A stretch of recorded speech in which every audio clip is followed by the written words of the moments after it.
आज हम share modulus, young modulus and bulk modulus के बारे में देखेंगे। ये सारे के सारे मॉडुलस क्या हैं और इनको कैसे हम समझ सकते हैं। तो शेयर मॉडुलस को हम मॉडुलस ऑफ रिजिडिटी भी बोलते हैं। इसको हम कैसे एक्सप्लेन कर सकते हैं कि force applied parallel to the surface. Shear का मतलब होता है कि हम किसी सरफेस के पैरेलल अगर फोर्स अप्लाइड करते हैं तो उसको हम शेयर करके बोलते हैं, शेयरिंग फोर्स करके। जैसे ये जो है हमारा नॉर्मल स्ट्रेन है, नॉर्मल स्ट्रेन में क्या होगा, ये सरफेस है तो वो इस तरह की हो गई अगर हमने स्ट्रेन लगाया। शेयर स्ट्रेन में क्या होगा कि जैसे ये हमारा कोई सरफेस है तो इसकी ये सरफेस के पैरेलल यहाँ फोर्स लगा हुआ है जिससे कि ये थोड़ा टेंजेंशियली इधर को शिफ्ट हो गया है, तो ये हमारा शेयर स्ट्रेन कहा जाता है। शेयर मॉडुलस को हम कैसे डिनोट करते हैं, shear stress upon shear strain. तो जो शेयर स्ट्रेस होता है वो होता है फोर्स पर यूनिट एरिया, और जो शेयर स्ट्रेन होता है वो होता है ये change in x axis upon y, delta x upon l. तो डेल्टा एक्स अपॉन एल को हम टेन थीटा से भी डिनोट कर सकते हैं। तो tan theta equal to means delta l x upon l, और अगर थीटा की वैल्यू स्मॉल है फॉर स्मॉल एंगल, जो टेन थीटा को हम थीटा से डिनोट कर सकते हैं, तो theta equal to delta x upon L.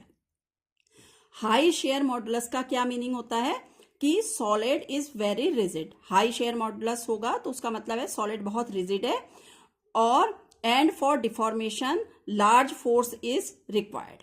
Okay, high shear modulus का मतलब ये है। और फ्लूइड के लिए, किसी भी फ्लूइड के लिए जो शेयर मॉडुलस की वैल्यू होती है वो 0 होती है, क्योंकि वो अपना शेप रिगेन कर लेते हैं। ओके, और इसकी जो यूनिट होती है वो पास्कल होती है, वही जो फोर्स की यूनिट होगी वही इसकी यूनिट होती है। तो शेयर मॉडुलस को हम इस तरह से एक्सप्लेन कर सकते हैं या समझ सकते हैं। ओके, अब आता है हमारा बल्क मॉडुलस कि बल्क मॉडुलस क्या होता है। तो बल्क मॉडुलस जो होता है वो होता है volumetric stress upon volumetric strain.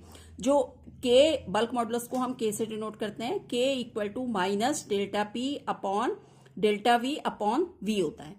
तो यहां माइनस साइन का मीनिंग ये है कि अगर हम प्रेशर को इंक्रीज करते हैं तो वॉल्यूम डिक्रीज होता है। तो जैसे ये है एक सरफेस है, तो इस पर हमने सारी जगह से ये प्रेशर अप्लाई किया है, तो इसका जो वॉल्यूम है वो कम हो गया है। तो यानी कि डेल्टा वी अपॉन ये डेल्टा वी मतलब चेंज इन वॉल्यूम अपॉन जो ओरिजिनल वॉल्यूम था।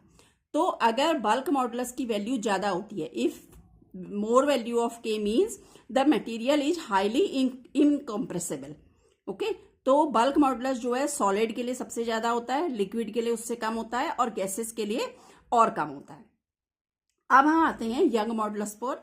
यंग मॉडुलस को हम कैसे डिस्क्राइब कर सकते हैं। यंग मॉडुलस इक्वल टू होता है longitudinal stress upon longitudinal strain. Okay, length में जैसे हमने किसी की लेंथ बढ़ाई या उसे कंप्रेस किया तो उस केस में हम यंग मॉडुलस को लेंगे। ओके, तो इसका मतलब हो गया ये F upon A longitudinal stress upon longitudinal strain means delta L by L.